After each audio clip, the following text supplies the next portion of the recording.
Thank you very much, and welcome to this afternoon talk at the India Art Fair. On behalf of this panel, I would like to thank the India Art Fair, all the supporters, all the participants for the invitation for me to moderate this session of our esteemed panel, which I'm extremely delighted to do.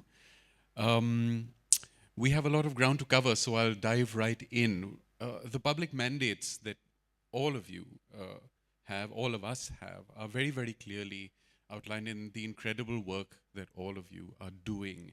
And this goes between the exhibitionary, the para-exhibitionary, it goes between the making and the creation of art. It certainly goes to art writing and pedagogy. All of these are kind of intonated in your work. And I was thinking if there could be one substrata for this talk, it could indeed be about the approach of institutions to the public at one level.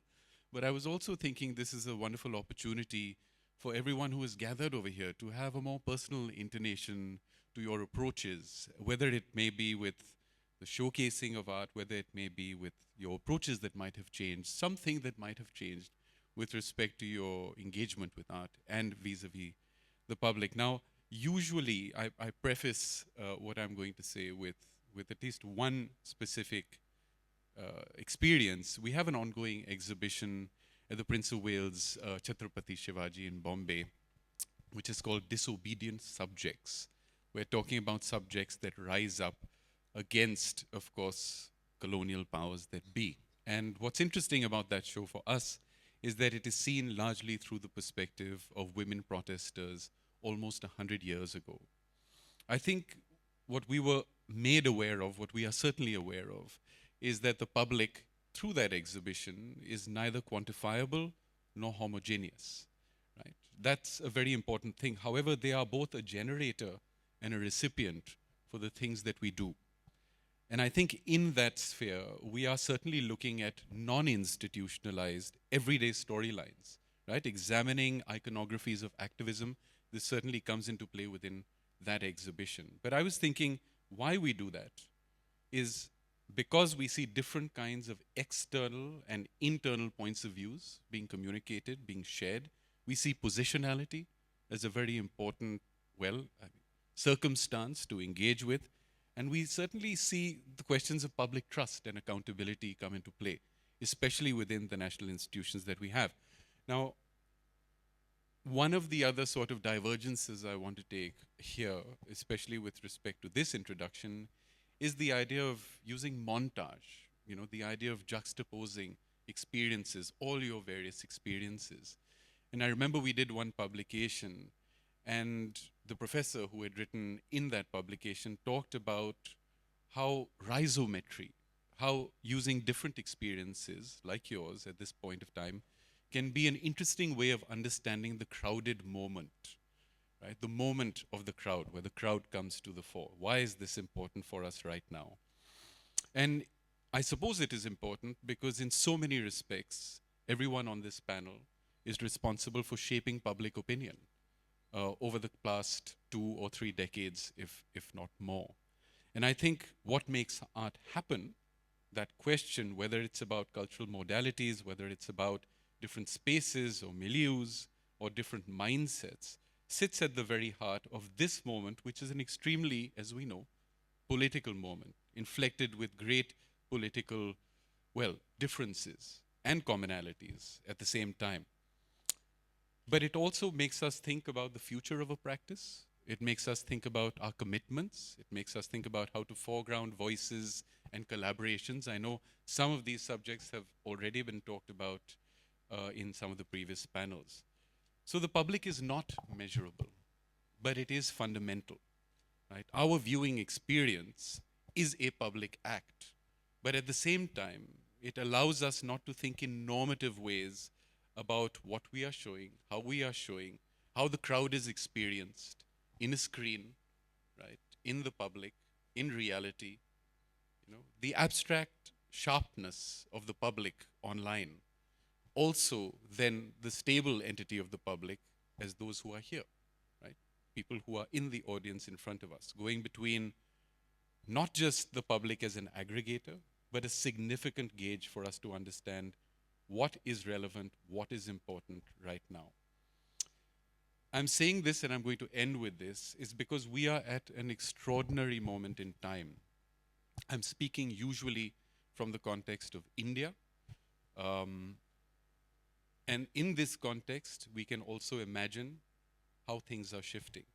The heads of state are very often undermining art directors, are demanding to see and select works of art for display at important centenaries and bicentennials. The political stakes of art have never been more intensified in many respects, when national institutions are trying to adhere to national points of views within quote unquote, right? Party norms are being expressed through it. So how easy is it to speak against the tide at this time? We are in a kaleidoscopic moment, this is for sure. But we are also unable to escape the synopticon that we are confronted with. And so, in the end, how do we encounter the incongruity of the public and the private? This is one question I wanted to ask. Are they aligned or are they maligned?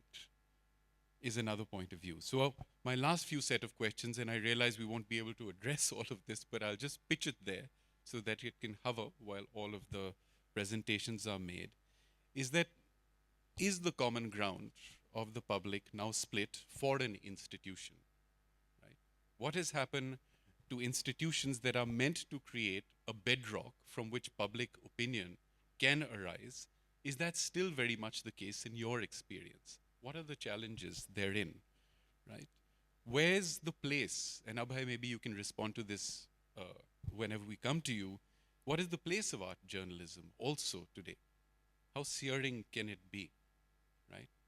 We know that the constriction of the freedom of arts actors, if there is that, is a predictor or an indicator for a future silence to come, a future silencing that might happen.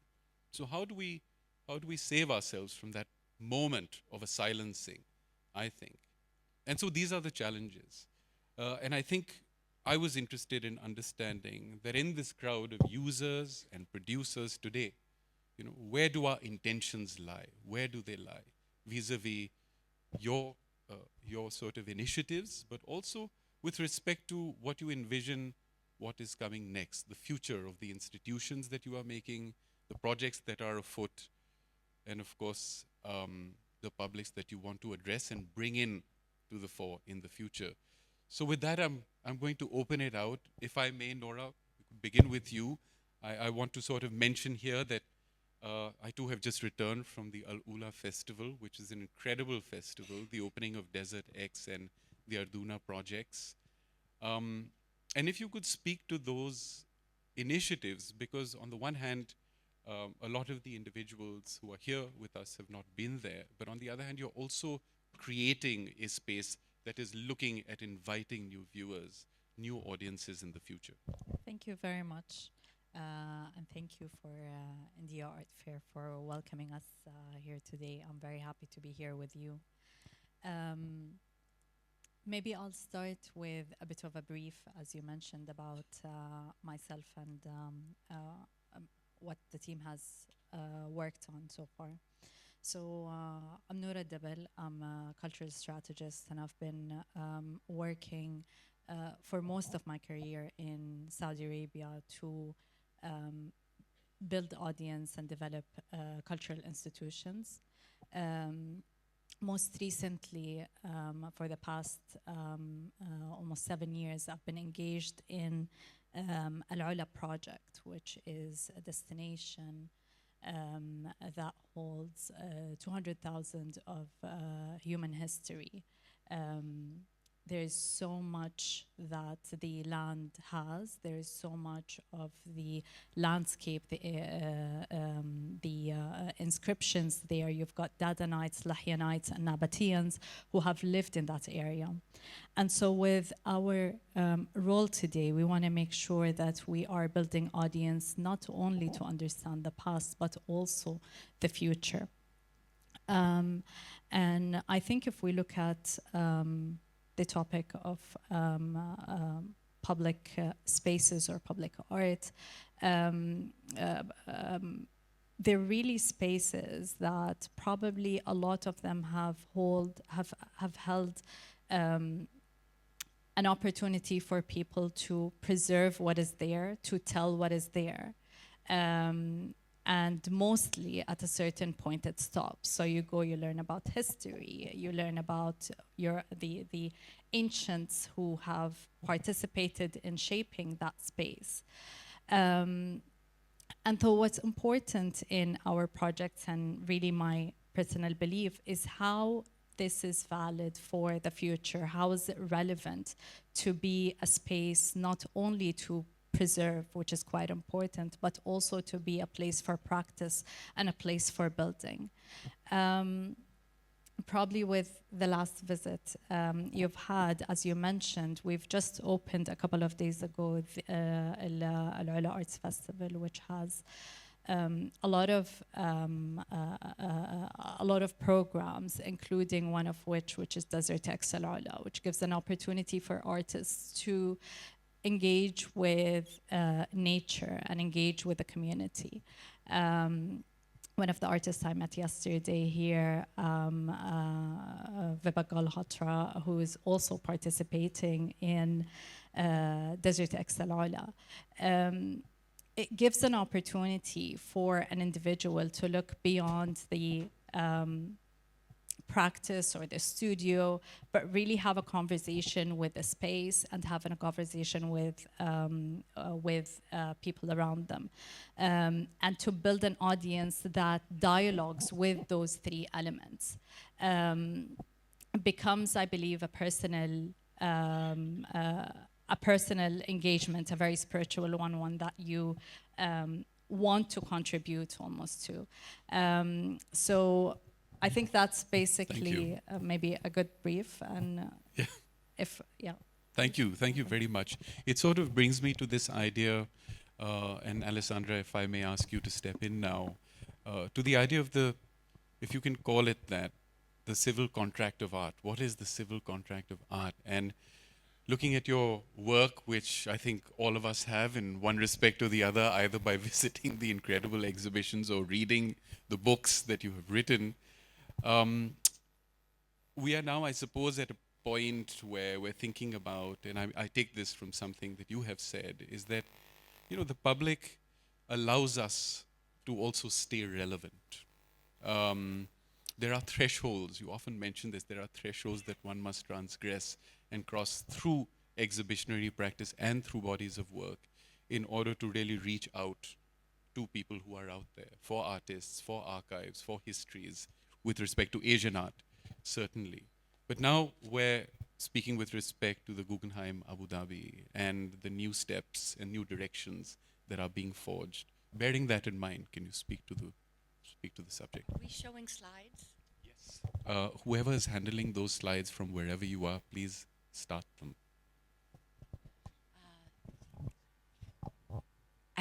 Nora, I think these were your slides. Oh my God, so beautiful. I wish my walls looked like that. Thank you so much for your brilliant prompt. If I may, I'd like to walk through my slides if we have time. Here we go. Just to give you a response, sort of multi-layered response to some of the initial problems that you laid out for us in our talk and just now. And also, I want to thank you for inviting us to think somewhat personally on what our personal curatorial or intellectual position or answer is to your question. So I first really want to thank the organizers of the India Art Fair and the organizers of these talks. I have been coming to this fair on and off for many years, and it is so exciting to see the growth of this fair in precisely what you're speaking about, which is its role for the public in the community.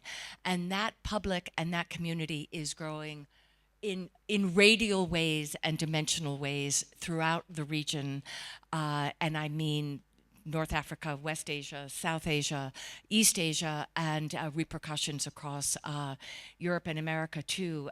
So really congratulations and to all of the institutions represented here who have been part of that growth.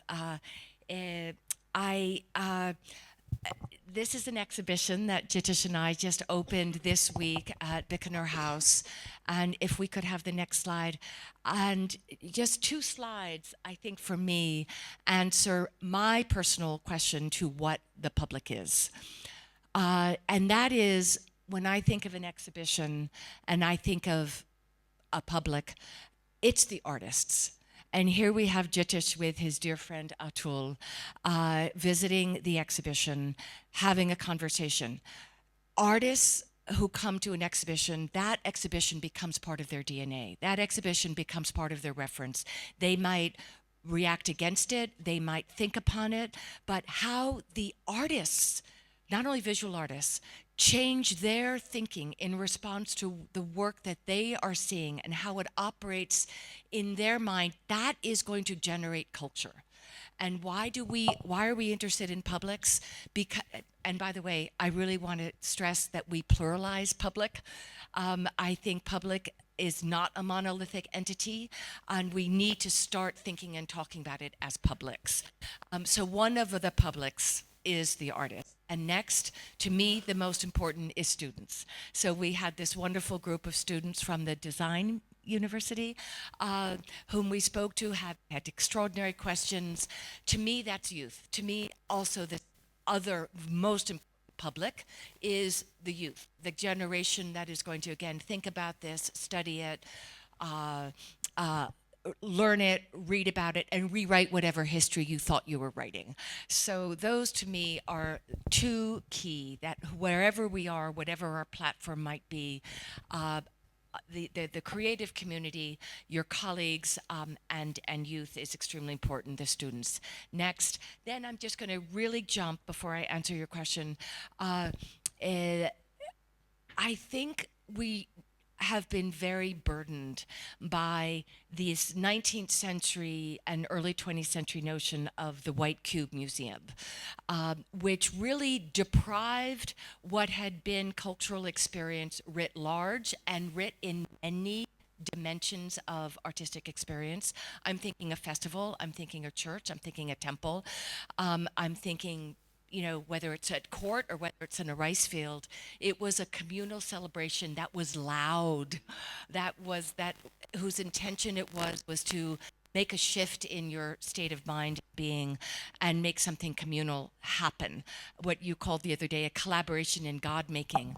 And I had a wonderful project in Venice in 2024, next please, with the Chinese artist Yu Hong, presenting her work in a deconsecrated church in Cannaregio. And what interested me so much about this was to respond to the public in Italy, which was Catholic. And of the organizers I worked with who had worked on multiple Venice Biennale projects, they said to us, this is the first project that they, as Italians, actually feel at home with, because not this artist is dealing with any Catholic ideas. So this has music, which I'd love to come back to. Next, the importance of music, which we can hear this maybe later. And then, no, it's okay, we'll skip.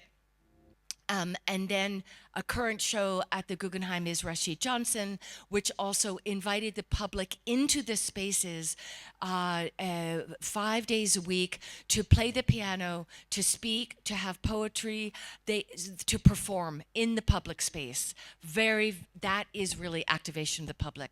In terms of Abu Dhabi, we are thinking broadly, and it's really my colleagues who are leading the project in Abu Dhabi who are thinking how to present a truly transnational interrogation of what we know in this room as canonical histories of art in a through a profoundly different orientation. And the accesses, the entry points to that different orientation is what is going to activate the lived experience of this museum. So we can talk more about that later, but it's absolutely at the core of this. Thank you. I think as a natural progression, Jitish, we can draw you in here into this conversation right now. I've often thought of your work as something the modernists used, and it's a phrase which says there's a delicate empiricism to this.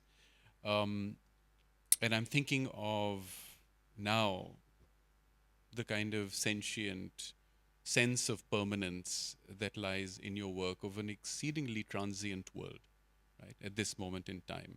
I'm also thinking of works of yours such as Public Notice, number 3, which was recently at the Chicago, is there now. Um, and for me, this brings the question, which I think, Alessandro, you also touched upon, is about questions of aesthetic, arrival and departure, of time and history that play such a vital role in your work. But they also become catalysts for thinking about collective identity. Can you speak to that with respect to your work?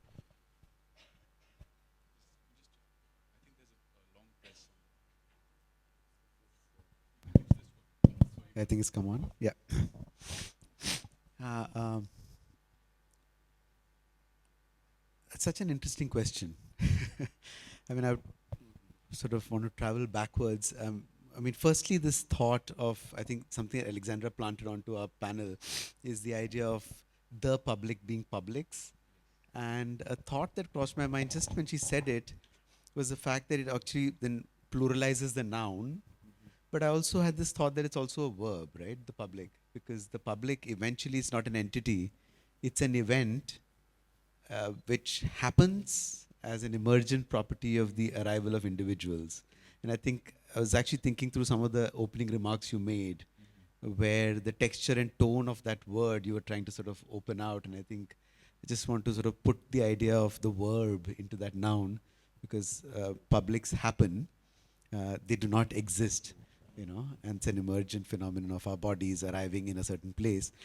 And I mean, as an artist, one works primarily from that fundamental position of the individual uh, as the reflector of the thoughts that are passing through individually, but also in some ways as a figure of the viewer. It's only the figure of the public becomes more apparent in one's thinking when one actually exhibits the work. I think so. It's a kind of like a next layer of thinking through it. To me, at least, it's not primarily at the center, the idea of the wider public. But there are a couple of my projects where that idea of the public as the viewer and not the individual as the viewer has been quite central to the conception. And Public Notice 3 is, in a sense, you know, or each of the public notices, a trilogy of works. This particular one, you know, recites a public address delivered on September 11th, but 1893, at what happened to be the first Parliament of Religions, and to your idea about time, but happened to be delivered exactly where the staircase stands today. This was the site of the auditorium where he spoke. So at the very entrance of the museum was, in a way, its own origin story as a site of reflecting on the ideological tensions that actually, you know, proliferate our times. And the speech has words like end of fanaticism, fundamentalism, bigotry, but begins the address with Sisters and Brothers of America, the first words you read, and in a way greets through that tone. Should I run through some slides as we go along? As I respond to you through the slides, perhaps. The other project I think about is a piece at Somerset House in London, which is essentially a public civic square. So it's widely used by public in a range of functions and activities. It's also used as a thoroughfare between two sides of London. It's a huge passageway. But with this project, what it does, it actually takes that civic mobility and makes it into a circumambulation, which essentially is a kind of reflective walking, right? Walking in circles is a meditative gesture to think, right? In a lot of wisdom traditions. So here, once you enter the circle, you enter a 400-meter walk through these highway signages, which are made exactly like the UK highway code for the highway signages, and they measure from Somerset House to the London Zoo, which is just 3 miles, but very quickly go as far as, let's say, the Vale Galaxy, which is 30 million light years. But in this jump of scales, it meets locations like Cassiopeia A, which is now just a site where a star existed, a location of a dying dead star that died 11,600 years ago. But equally, it arrives on places like Dwarka, which get a submergence sign of places that are largely submerged underwater, or places like Port Royal, but equally places like Mumbai, which are prone to submergence and are delicately poised to a kind of extreme flooding at the same time as the other side of Somerset House, with the 30-year horizon that threatens that street with the Thames abutting it. So in a way, that's a kind of locational sign. Two other projects which are essentially curatorial. Should I run through them? Very quickly. Very quickly. Okay. Yeah. So should we just play it very quickly? Yeah. This is purely the opening day of Kochi-Biennale 2014, where I was the artistic director and curator. But essentially, this is a kind of on-the-ground view of how that project is conceived as an invitation to public. That's at the very heart of how this was conceived and still continues to be activated.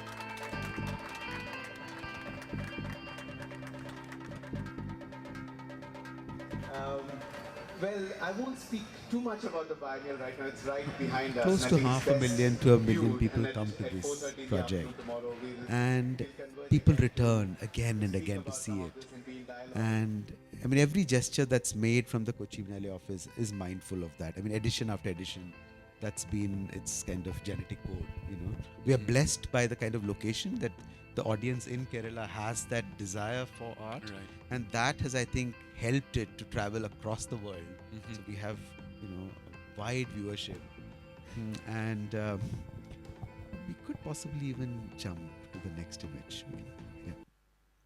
So this is very last remark. A curator project in the midst of COVID, a project initiated from Johannesburg, where, the next slide please, where essentially this online project had multiple aspects, but a drawing project essentially had a collaborative Miro board on which for the entire duration of the project, you had visitors who could draw, inscribe, even the movement of a cursor, for instance, within that project could tell you who's viewing at the same time and producing a kind of amorphous online community in the course of that exhibition. So I'm just sort of running through it as an idea to propose the idea of Publix as an online, you know, interface.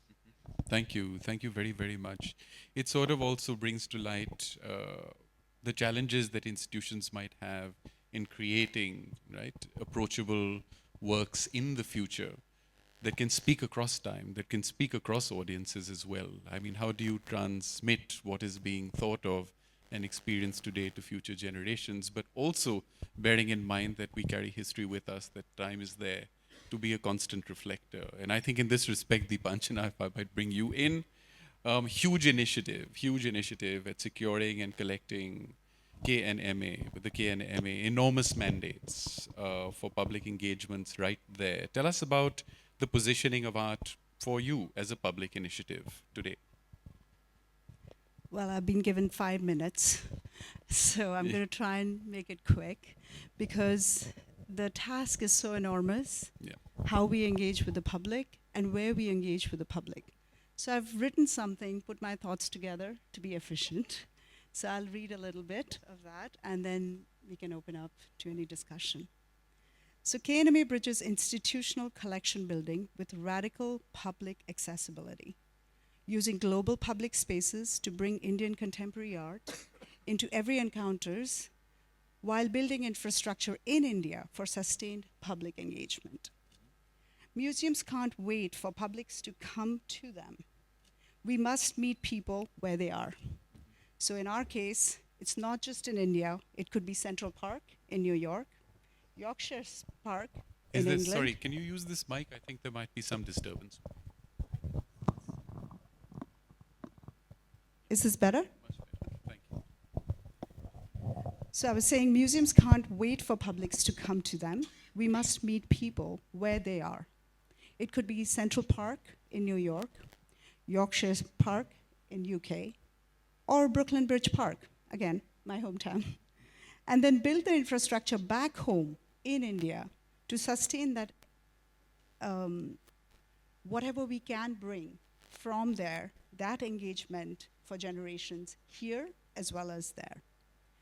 I come to this conversation from what might seem like a paradoxical position. I'm one of the leadership team members of a private museum in India that's in the midst of building a 1.2 million square foot facility. That's quite a daunting task. The largest private museum project in South Asia right now. And yet some of the most transformative public engagements that we've been up to haven't been within the museum walls. It's actually outside. So we've been going out to the public. Over the past several years, KNMA has strategically placed major sculptures by Indian artists around the world. And these are some of the most democratic public spaces, as I mentioned, the central parks of the world. They are deliberate acts of cultural diplomacy and radical accessibility. So it's not random. We're not just saying, oh, there's an opportunity. We keep going back to the same place over and over again. For example, we are activating spaces in New York. We are activating spaces in London through Barbican and going back to the same places. Therefore, not just here in Delhi, not just local, but global. When a family having a picnic in Central Park encounters Bharti Khair's monumental work, they're not choosing to visit a museum. They're not crossing a threshold that Alexandra mentioned about that says art happens here. They're simply living their lives, and art interrupts that life, hopefully in ways that surprise, provoke, or delight them. This is public engagement at its most fundamental. Art meeting people in the commons without barriers, without admission fees, without institutional codes that can make museums feel exclusionary. But here's the tension I want to explore with you all here today. How do we build infrastructure for sustained public engagement while also creating these temporary democratic encounters? How does a museum invest in permanent architecture while also advocating for art in everyday public life? And how do institutions rooted in one geography, in our case, India, create meaningful engagement with global publics? These are the questions we grapple with every day as we prepare ourselves to go yay big. And I'm eager to explore them with all of you, since you all bring different experiences to this. And to your point, Alexandra, as well as Jitish, the public sphere is plural, not singular. We can't talk about the public as if it's a monolithic piece. KNMA engages with multiple publics simultaneously. Global art publics, so we have the whole world that we are addressing. Local Indian publics, so I'm already using publics, Alexandra. Accidental publics who encounter our pieces in parks. Digital publics who come to our websites. And future publics that we are building this institution, this massive KNMA 2.0 as we call it. Each requires different strategies, languages, and forms of accessibility. Now, public space can also be an equalizer. Museums have thresholds, as we all mentioned, literal and psychological. You have to decide to enter. You have to know it's there. Mm-hmm. You have to feel welcome. Public sculptures removes all of these. Mm-hmm.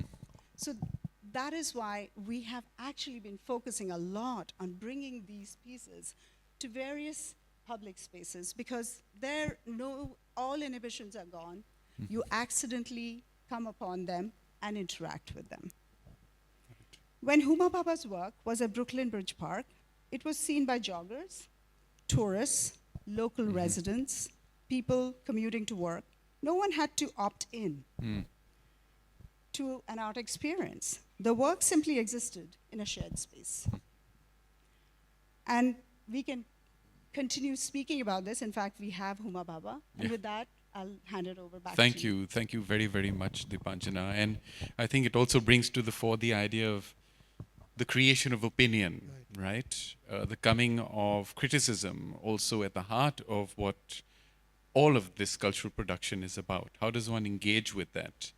And eventually, these are not about just the words that one puts down on paper. It's about how people actually react to and they are reacting to this specific moment. So from your perspective, Abhay, writing about art, right, all that one is doing at this point of time as a teacher, as a writer, as a curator, Do you think at this time there's a kind of dispassionate examination of the public interest through art writing? Do you think that exists? Thanks a lot, Rahaab, for all the incisive points that you've been raising, and thank you, all the esteemed members on the panel. I just feel that one of the most important questions that begs to be asked is how elastic is this category called the public? How do the idea of the audience and the public intersect, and where do they intersect? Whether or not we can actually think of the possibility of what one might call a critical public sphere, whether the art ecosystem and the larger social, institutional, national ecosystem can, in fact, come face to face with each other, have an eyeball to eyeball, and where? These are all the questions I think I would like to sort of at least adumbrate as I sort of try and talk about some of the stuff that I have been doing. Of course, as the editor of Art India, the most important art magazine in the country for 22 out of the 30 years that it has been around, and in the absence of a very an array of robust pedagogic institutions in the country, I believe that Art India over the years actually performed the task that an art school could have performed or should have performed. It informed people about emerging processes, practices. It introduced artists and their problems to a larger audience. Most importantly, it entered the university library and the hostel in different universities all over South Asia. And most importantly, it got students to respond to stuff that was not being taught in the syllabus. So in that sense, it performed an extraordinary role, I feel, in creating opinion and, most importantly, sharpening critical taste. And I feel in a sort of pre-Facebook, pre-Instagram world, it served in more ways than one as a window to a world that was rapidly molting, rapidly transforming, rapidly changing. The exposure to a diversity of art genres and critical opinions actually helped create an informed class of young artists, young writers, and who, thanks to the bouquet of voices in the magazine, could train themselves to consider comparisons, analysis, evaluations, so on and so forth. So the point I'm trying to make is that Art India over the years has actually performed a function that I'm performing right now, which is pedagogic in more ways than one, apart from being a very important forum and platform for sort of presenting, projecting different kinds of critical voices and ways of actually semiotically transcribing, understanding, appreciating, and evaluating, exploring the changing visual landscape. Now, over the years, as we know, especially from 2016 onwards, the space for dissent has really shrunk. So I remember, in fact, editing an entire issue on censorship. If I was the editor now, I would probably think twice, thrice, maybe more times about actually editing an issue like that. So, or an issue on art in Pakistan, which I think is now absolutely impossible given the context. So even as one ponders seriously about the changing contours of power and issues pertaining to free speech, one needs to be aware of the work done through the welter work of information and misinformation in the media-saturated landscape that is now being taken over by AI and all its completely difficult, terrible enthusiasms. Now, this is a challenge that I think, as a teacher and as the director of the Dr. Shantilal K. Somaiya School in Bombay, I have to face up to, because it's basically a combat that I think all teachers all over the world are sort of gearing up for, which is to fight the WhatsAppization of knowledge, as it were, especially disciplines like history. All the different sort of snippets and fragments of knowledge that masquerade as knowledge, of information that masquerade as knowledge, need to be sort of critiqued in various fora, various ways. So one of the things that we've tried to do, and I'm being very brief, can't really talk about all the interventions that we've been doing, is sort of try and be as multi-directional, intersectional in our approach to knowledge, and have a multilingual classroom. So, for instance, art history at the college is taught in 2 or 3 languages. We have, in a class on modernism, for example, you will have T.S. Eliot talking to, say, Picasso, Chugtai talking to, say, Ghalib, and Sahir Ludhianvi, Pyasa talking to Ran and Rashomon. So I think that's the sort of thrust that we are trying to sort of, And just one more thing, the other thing that we have tried to do is sort